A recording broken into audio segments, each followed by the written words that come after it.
Hola, ¿qué tal todo? Buen día. Hoy les voy a explicar el capítulo del ensayo. Como sabemos, ya en esta etapa ya estamos en la parte final del proceso de desarrollo de productos. Solo va a restar hacer la parte financiera una vez que hagamos las correcciones a los prototipos que expongamos en el ensayo.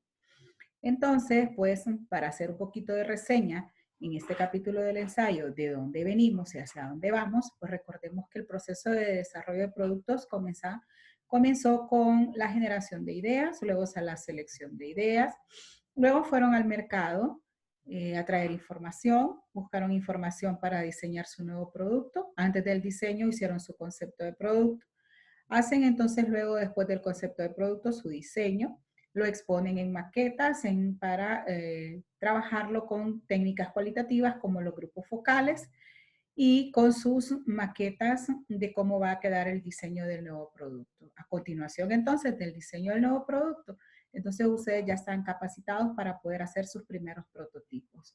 Esos primeros prototipos así entonces van a quedar expuestos en el proceso del ensayo o validación del nuevo prototipo de producto. Recuerden que será un prototipo, sino que hasta que ya esté probado en el mercado, con unos 6 meses más o menos de prueba, donde ya veamos que se le han hecho todos los ajustes necesarios. Aún así, hay muchos ensayos que duran muchos años, ya que poco a poco se le va adjuntando nuevos elementos al producto según la reacción del cliente cuando ya está en los anaqueles o el producto en el punto de ventas. Bien, entonces procedamos a ver el capítulo del ensayo y les voy a compartir la pantalla de la presentación que ustedes ya tienen en el aula virtual y que ya pueden descargar para poder estudiar para su examen. Recuerden, hasta este capítulo entonces les va a incluir el contenido para el segundo examen parcial. El segundo examen parcial entonces terminaría con este contenido. Por eso me interesa que ustedes lo tengan bien explicadito y que además de eso manejen todos los procedimientos que hay que llevar a cabo en el momento que ustedes hagan la parte de ensayo de su producto con su proyecto de clase. Recuerden, todas las partes del proceso de desarrollo de productos no solamente las vemos como contenido para examen, sino también para que ustedes lo puedan trabajar. Este contenido sobre el diseño y desarrollo del producto que incluye el ensayo es de un libro del 2018 de Carl Ulrich, con una combinación también del material de la UNTAD para desarrollar productos en países del tercer mundo. Comencemos entonces. El ensayo se va a dividir en dos etapas. Ustedes van a trabajar el diseño robusto y el ensayo en la vida real con el consumidor. Este diseño robusto también es un tipo de ensayo, nada más que el diseño se ensaya en los laboratorios, ¿verdad? Es lo mismo que diseño robusto. En la parte de ingeniería del producto, entonces los ingenieros manejan el concepto de pruebas o ensayo en los laboratorios como diseño robusto. Y la otra etapa que es el ensayo en la vida real o con el consumidor, ¿verdad? Esas son las dos etapas en las que yo voy a trabajar o a validar mi producto o ensayar mi producto. Veamos el primero entonces, que es el diseño robusto. Definimos un producto o proceso robusto como aquel que funciona como nosotros queremos que funcione, como se desea que funcione, aún en condiciones no ideales. Entonces, pongamos nosotros que lo que estamos haciendo es un mueble para patio, ¿verdad? El mueble para patio a base de pallets. Ustedes saben que los pallets están curados y que entonces tienen mayor duración en el jardín como mueble de jardín porque se puede exponer fácil, tiene facilidad para exponerse al sol y a la lluvia. Ahora bien, el mueble de jardín, aun cuando se puede exponer al sol, pero a la lluvia es necesario que podamos reducir ese tipo de elementos. Al consumidor, pues el consumidor lo sabe, sobre todo pensando que es madera, ¿verdad? Pero si nosotros queremos que el mueble de pallets funcione y funciona aún cuando la gente lo deja a sol y agua, ¿verdad? Eso es un diseño robusto, ¿verdad? que está funcionando el producto tal y como es. Ahora, si el mueble de pallet se expone un mes, por ejemplo, al agua y al sol, y al mes ya está podrido y no funciona, entonces significa que no es un diseño robusto.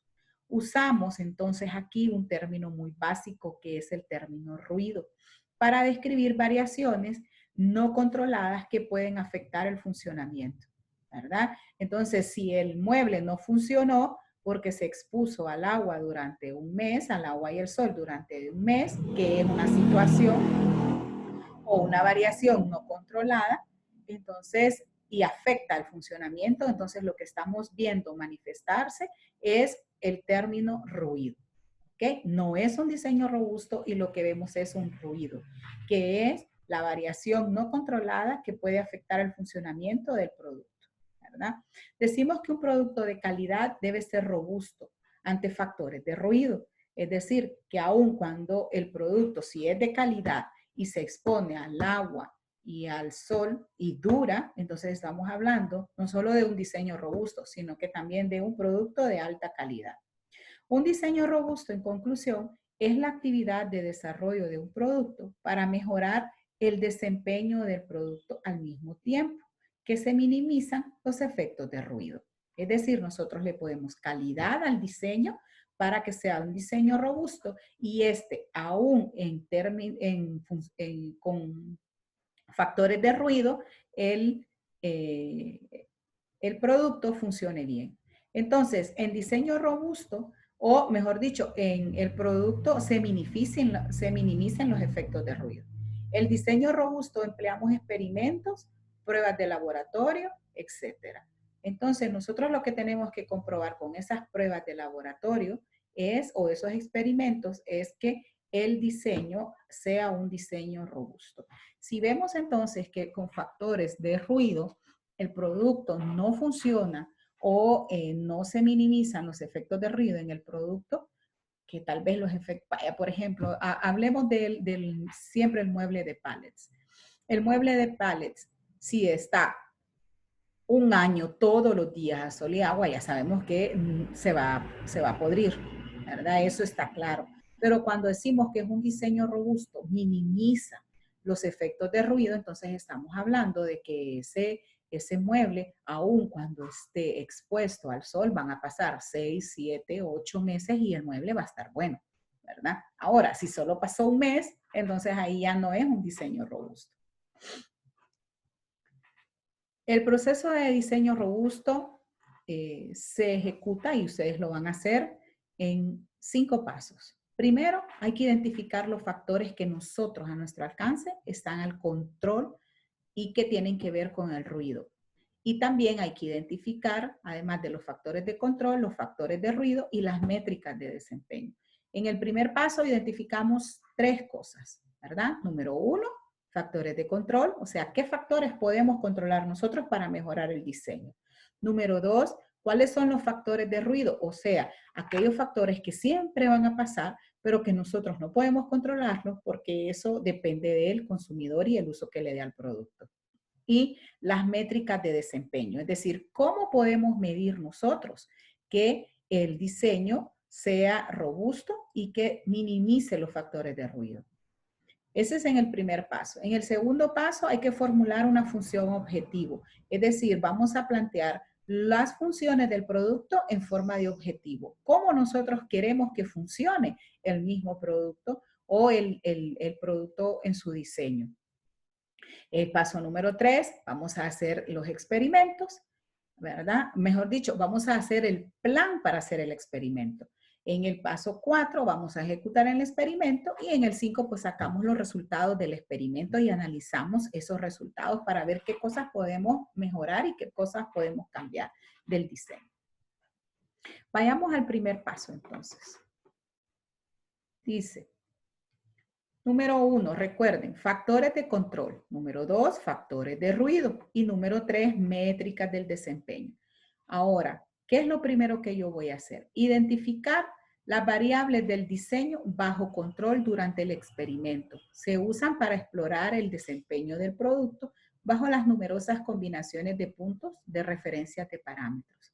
Miren esto muy importante. Como yo voy a hacer un experimento, entonces yo tengo que identificar qué variables yo puedo controlar durante ese experimento y que me van a ayudar a ver que el desempeño del producto bajo a numerosas combinaciones de puntos de referencia de parámetros funcione en el estado en que yo quiero que funcione, o sea, que sea un diseño robusto.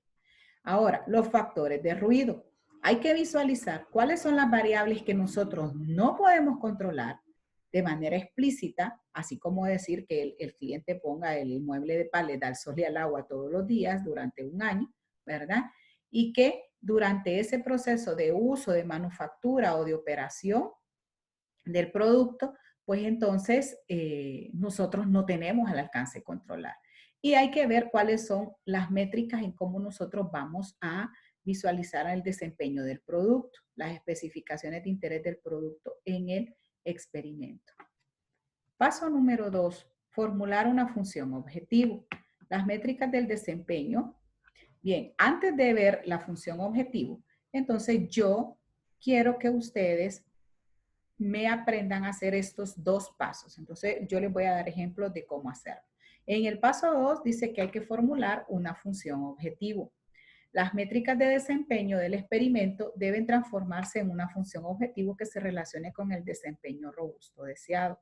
Varias funciones objetivos son útiles en el diseño robusto para diferentes tipos de inquietudes de desempeño. Se pueden formular ya sea como funciones a ser maximizadas o minimizadas. Entonces, lo que yo voy a hacer es formular una función de cómo quiero que funcione mi producto en forma de objetivo, pero objetivo para hacer el experimento. Ya vamos a hacer un ejemplo para que le tengan o tengan mayor comprensión de él. Paso 3, desarrollar el plan experimental, diseños experimentales, prueba de factores de ruido, se hace una matriz octogonal, columnas adicionales con factores de ruido y se hacen diferentes réplicas y se van registrando. Luego, en el paso 4, se ejecuta el experimento. El producto se prueba las diversas condiciones de tratamiento descritas en cada una de las filas del plan experimental que ya hicimos, que es en este paso número 3. Ese plan experimental ya les voy a hacer un ejemplo para que veamos cómo lo trabajamos. Se hace aleatoriamente la ejecución de las ejecuciones experimentales, garantizando que cualquier tendencia sistemática durante la realización del experimento no esté correlacionada con los cambios sistemáticos en los niveles de factor. Paso 5, entonces, en gráficas presentamos la evaluación de los objetivos que nos planteamos en el plan, con respecto al diseño robusto, hacemos los cálculos, sacamos promedio de los hechos por cada factor de ruido y concluimos en los puntos fuertes y débiles del producto, ¿verdad?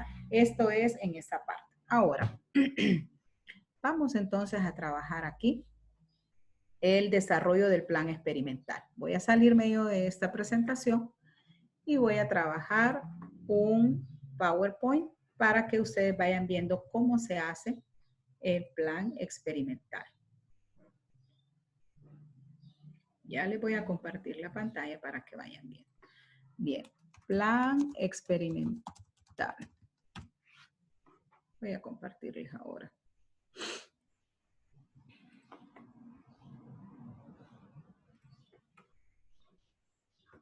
Ok, aquí vamos a ir trabajando. A la par, pues yo voy a ir viendo mi plan experimental. ¿Ok? Bien, ¿qué es lo primero que voy a hacer? El paso 2, ¿verdad? En el paso 1 yo tengo que identificar esto, entonces también podemos hacer esto. Entonces aquí vamos a ver, paso número 1. Ahora, yo identifico cuáles son mis factores de control. Ahora, veamos el ejemplo. Les voy a poner un ejemplo de los muchachos que hicieron unos cobertores para motocicletas. Los cobertores, el punto fuerte que tenían era que hacían que ponerle todo el cobertor aislaba el calor y entonces, aunque usted hubiera tenido 8 horas, 5 horas su motocicleta expuesta al sol, esos cobertores, al quitarlos, su asiento, el asiento de la motocicleta, no estuviese caliente. Entonces, lo que había que hacer era hacer pruebas acerca de si el cobertor de verdad funcionaba, de verdad no calentaba el asiento de la motocicleta. Entonces, en función de ese experimento, les voy a explicar estos pasos. Factores de control. Bueno, número 1, la tela del cobertor debe aislar el calor, ¿verdad? Otro factor de control. Entonces aquí tendría que ser, bueno, paso 1, le vamos a poner aquí abajo. Aquí serían factores de control. Factores de control. Bien, la tela del cobertor debe aislar el calor. Eso yo lo puedo controlar. ¿Por qué? Porque yo soy la que estoy comprando las materias primas para mi cobertor. Acá, el cobertor debe ser lo suficiente grande como para cubrir la motocicleta, incluido el asiento y los, no sé cómo se dice, manubrios. Yo le voy a poner manubrios, creo que se entiende. Bien, esto entonces y otros elementos más son elementos que se pueden controlar por parte del fabricante, que somos nosotros en este caso. Ay, Dios mío, este manubrios aquí. Manubrios, ok. Pueden haber más. Yo ahorita solo estoy poniendo 2 porque son los que se me ocurren, ¿verdad? Los que yo más o menos recuerdo. Ahora, vamos entonces a la siguiente elemento del paso 1, factores de ruido. Factores de ruido. Entonces, ¿qué va en los factores de ruido? ¿Qué cosas pueden no funcionar bien porque el cliente no haga uso de él? Bueno, que no se ponga bien el cobertor.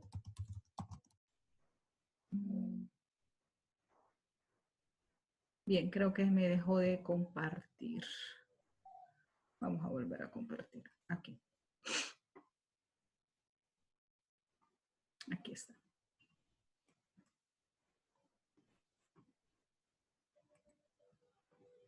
Ok, aquí está. Que no se ponga bien el cobertor y entre el calor en la motocicleta. ¿Ok? Otro factor de ruido podría ser también que el asiento se caliente un poco por no poner bien el cobertor. Vamos a trabajar con este ruido que está aquí. Miren, este ruido es el que vamos a trabajar. Vamos a subrayar. Ok, ya tenemos los factores de ruido. Ahora entonces veamos las métricas del desempeño. Métrica del desempeño. ¿Okay? Este es el tercer elemento que debe ir. Bien. ¿Cómo vamos a medir nosotros entonces esos elementos? Que la tela del cobertor debe aislar el calor, el cobertor debe ser lo suficiente como para cubrir la motocicleta, que el asiento se caliente un poco. ¿Qué me indica a mí? ¿Qué es lo que yo debo medir? Pues por supuesto, el calor o lo caliente que se pone o deja de poner el asiento de una moto que se expone al sol durante 1 hora o más. ¿Ok? Ahí tenemos 2 métricas de desempeño. Ahora, ¿qué es lo que hay que ver? Las métricas de desempeño son los indicadores que miden. Entonces, el calor, ¿cómo se mide? ¿verdad? Aquí sería, entonces, en grados Fahrenheit. Creo que así se escribe. Fahrenheit. ¿Ok? Que se pone o deja de poner el asiento en una mota que se expone al sol durante 1 hora o más. Aquí hay otra métrica del desempeño. Mire. Entonces, ¿qué es lo que vamos viendo nosotros? ¿Cómo medimos? Entonces, ahí están las métricas del desempeño. Vamos a medir el calor, lo vamos a medir en grados Fahrenheit con un tiempo de calor de 1 hora o más. Entonces, ¿qué va a suceder? Voy a tener yo que trabajar estas métricas del desempeño. Ya tengo entonces el paso número 1. Voy al paso número 2. Paso número 2. Aquí es. Vamos a recordar que es el paso número 2, es formular una función objetivo. Entonces, en la función objetivo, ¿ok? Yo voy a establecer cómo quiero que funcione mi cobertor. Entonces, el cobertor deberá ser capaz de mantener a una temperatura aceptable de 37 grados. Esa es la aceptable porque es la de nuestro cuerpo, ¿verdad? Grados centígrados. Si ustedes le quieren poner 38, pues de repente podría ser porque todavía se aguanta, ¿verdad? Pero nosotros estamos viendo la eficiencia. Aceptable, que el cobertor deberá ser capaz de mantener a una temperatura aceptable de 37 grados centígrados el asiento de la motocicleta. ¿Ok? Pueden hacer otro objetivo también, uno número 2, que esté enmarcado en los manubrios de la bicicleta, ¿verdad? Entonces podría ser aquí, el cobertor deberá ser capaz de mantener los manubrios en una temperatura entre 37 y 38 grados centígrados como máximo. ¿Ok? Entonces, eso es lo que yo me voy a proponer comprobar dentro de el experimento. Ahora, puedo poner otro objetivo que es el principal, entonces sería evaluar la temperatura en grados Fahrenheit a la que llega o que alcanza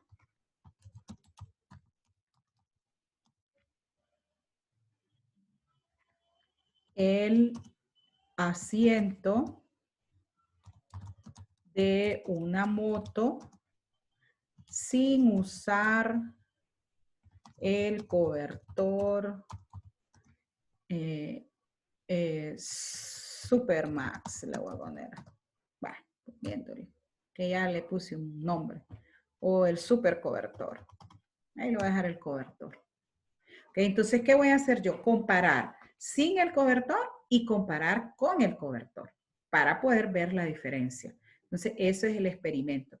Ahora vamos al paso número 3. El paso número 3 dice desarrollar el experimento, el plan experimental. Entonces, en el plan experimental vamos a hacer una prueba de factores de ruidos. Ok, entonces aquí, plan experimental. Paso número 3. Plan experimental.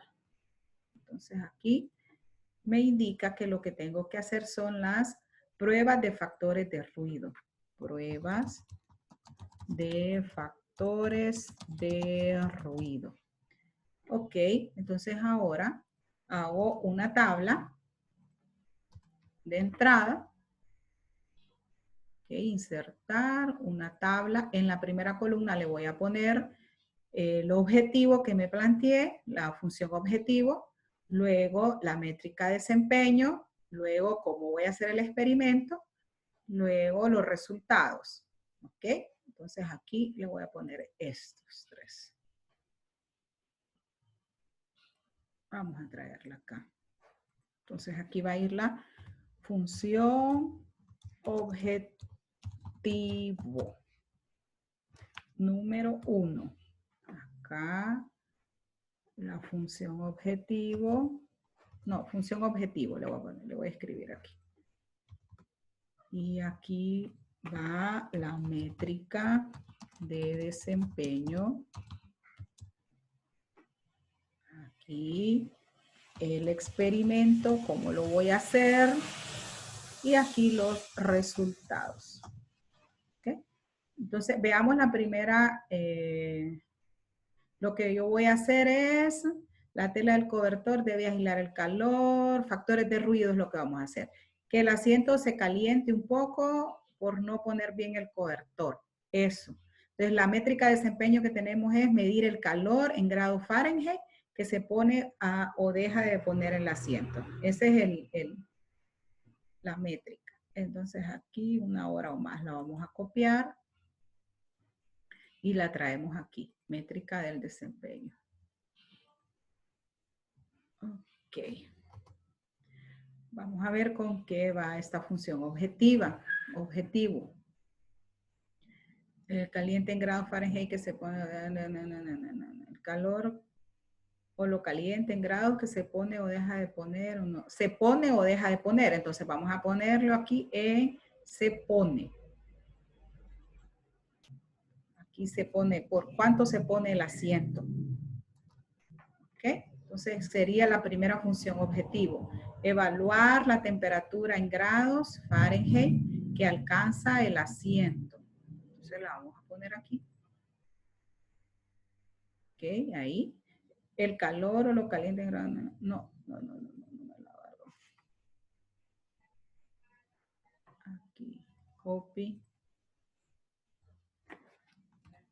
Evaluar la temperatura en grados Fahrenheit que alcance el asiento sin usar el cobertor. Ok, vamos al experimento. Dejar la moto expuesta por 3 horas, porque ahí dice por 1 hora o más, por 3 horas debajo del sol sin ninguna protección. ¿Okay?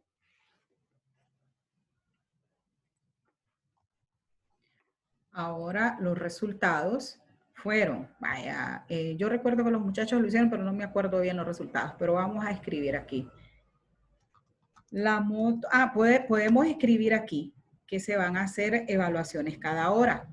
Se harán tomas de temperatura cada hora con un termómetro que se usan para la frente de los niños. Entre paréntesis, una banda. Una bandita. Ok. Eso fue lo que usaron los muchachos. Entonces, los resultados. Aquí le podemos escribir, ¿verdad? La moto quedó en expuesta en un estacionamiento por 3 horas, siendo los siguientes resultados. 1 hora, pongámosle que estaba a 39 grados Fahrenheit. Aquí no encuentro los grados. Bueno, grados Fahrenheit. ¿Ok? A la segunda hora le vamos a escribir que estaba a 40 grados Fahrenheit. Y a la tercera hora que estaba a 41 grados Fahrenheit.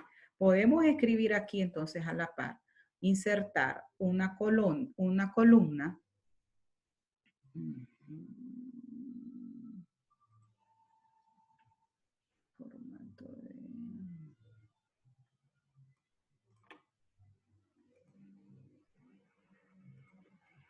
Diseño aquí.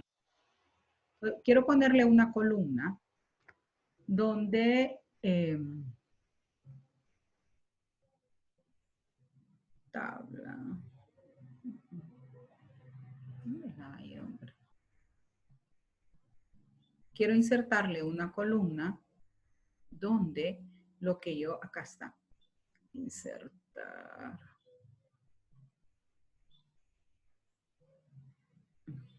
No, me lo inserto arriba, insertar a la derecha. Ahí está. Le inserté una columna a la derecha con el propósito de que, perdón, que esta cosa se me movió. Con el propósito de poner mi análisis, ¿verdad? En esa columna voy a poner mi análisis.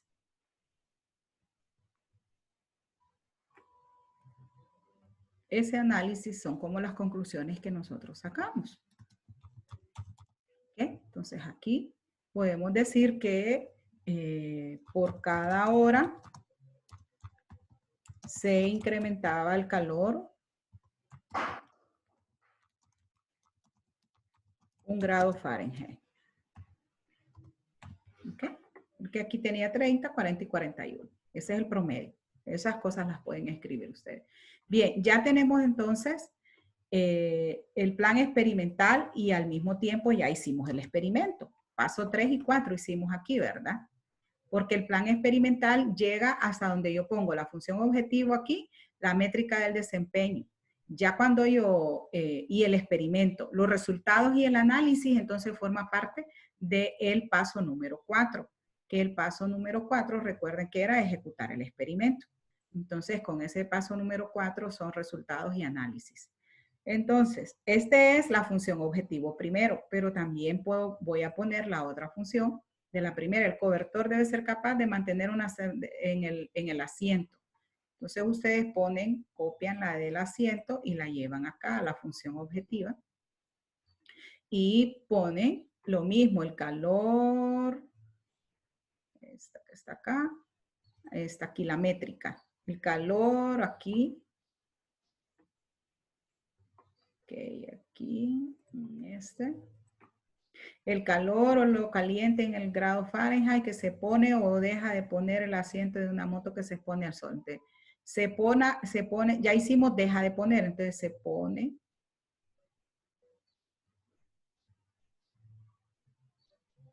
Aquí, el cobertor en el asiento de una moto que expone al sol durante 1 hora o más. Entonces aquí podemos decir de que dejaremos la moto expuesta al sol en un estacionamiento descubierto, pero tapada con el super cobertor. ¿Okay? Entonces aquí empiezan a ver los resultados, toman la temperatura a 1 hora, quitan el cobertor a la hora, ponen la bandita para ver cuánto calor tiene y se vuelve a poner. Después a la 2ª hora se vuelve a quitar el cobertor, toma la temperatura y se van haciendo las anotaciones y luego el análisis. Así sucesivamente hasta que cumplan con las 3 funciones objetivos que habíamos visto. Entonces, esto es el experimento que estábamos viendo aquí en el contenido del ensayo del producto, ¿verdad? Y pues aquí se ponen los resultados en gráficas y ustedes presentan sus resultados de cómo fueron, ¿verdad? Imagínense una gráfica con 3 horas y esta hora tiene pues, y ustedes escriben aquí moto expuesta al sol sin el cobertor. Y aquí hora 1, entonces le escriben ahí los 39. Hora 2, 40, hora 3, 41 y así se presentan los resultados. Eso es entonces la prueba del diseño robusto o pruebas en laboratorio. Ustedes pueden probar sus productos dependiendo de la naturaleza del producto que tengan, ¿verdad? Yo ahorita les hice el ejemplo con el cobertor de una moto, pero ustedes, por ejemplo, las muchachas que trabajaron las sillas hamacas, ellas empezaron, lo que querían medir era la resistencia de las hamacas, a cuántas libras resistían las hamacas. Y empezaron haciendo pruebas poniendo personas de 200 libras, de 300 libras y de 400 libras para ver en qué punto se rompe la hamaca. Todo eso entonces deberá ir en las instrucciones y hacerlo lo más eficiente posible, es decir, que sea de mayor calidad el diseño, es decir, un diseño robusto. Bien, con eso terminamos el diseño robusto. Ahora vamos a ver entonces la parte de comprobar las reacciones con el consumidor o en la vida real, ¿verdad? Ya hicimos pruebas en laboratorio, ahora vamos a hacerlo en la vida real. Para los productos de exportación, las pruebas en la vida real, bueno, pueden ser más específicas. Ahorita voy a darles varias metodologías que las pueden usar tanto en el mercado nacional o local como en el mercado internacional. Entonces, el éxito de un producto va a depender, las pruebas de la vida real pueden revelar defectos físicos que no se pudieron haber revelado en las pruebas de laboratorio. El éxito entonces del producto va a depender en última instancia de la forma en que los compradores reaccionan y esto puede entrañar factores como el gusto, los valores estéticos, ¿verdad? Que eso no se puede ensayar en laboratorio y que no es puramente físico ni tangible, sino que es dependiendo de los gustos de los consumidores. Las herramientas para ensayar, tanto en el mercado nacional como en el internacional, están entonces las encuestas, las degustaciones, los trifolios informativos, ¿verdad? Para el mercado internacional están el ensayo en salas populares o un town hall test, que es que usted va a exponer el producto en una sala donde pase mucha población de personas y entonces ahí usted expone las mercancías, entrevista a las personas y les aplica cuestionarios. En las ferias comerciales el prototipo va a quedar expuesto en el pabellón nacional, por supuesto, que lleva generalmente el país a una feria internacional y ahí pasan sus encuestas o cuestionarios. El ensayo en tiendas es cuando yo tengo minoristas o distribuidores ya de mi lado para una empresa ya constituida y entonces yo distribuyo cada uno de ellos entre 20 o 30 tiendas. El producto se vende a un precio distinto. Por ejemplo, si tengo 20 tiendas, en 10 lo vendo a $50 y en la otra a $20. Entonces quiero ver cuál de los dos segmentos de mercados que atienden esos distribuidores o esas tiendas me conviene más. El conocimiento de reacción de los minoristas tiene que ver con que usted le aplique cuestionarios a los minoristas, es decir, a los que distribuyen, a los que están vendiendo en los puntos de venta. Entonces, si la empresa ya está vendiendo, ya tiene relaciones con los distribuidores y puede aplicar este tipo de herramienta. Una vez que yo ya he aplicado, ya sea en el mercado nacional o internacional, ya sea degustaciones, ya sea encuestas o una feria comercial, lo más importante es que yo resuma la información que obtuve. Es decir, que tenga control de la retroinformación o del feedback que me dio el mercado en el que yo estoy exponiendo mi producto. Conste, yo le voy a ensayar mi producto a consumidores con características similares a mi mercado meta.